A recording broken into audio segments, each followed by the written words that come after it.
Okay, if a squared is equal to b squared, then a must equal to b. Okay, well, you can do by counterexample. Okay, so this can equal if a is actually equal to minus b. So it doesn't have to be this, right?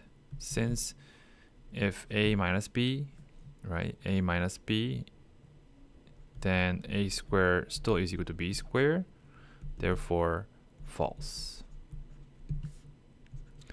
You can even plug in a value like 2 and negative 2. 2 and negative 2 are not equal, but it'll satisfy this condition.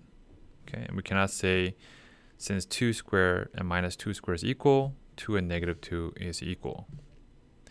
Okay, if a is less than or equal to b, then a squared is less than or equal to b squared. Okay, so again, if, okay, let's say consider, let's say negative 7 is less than or equal to b.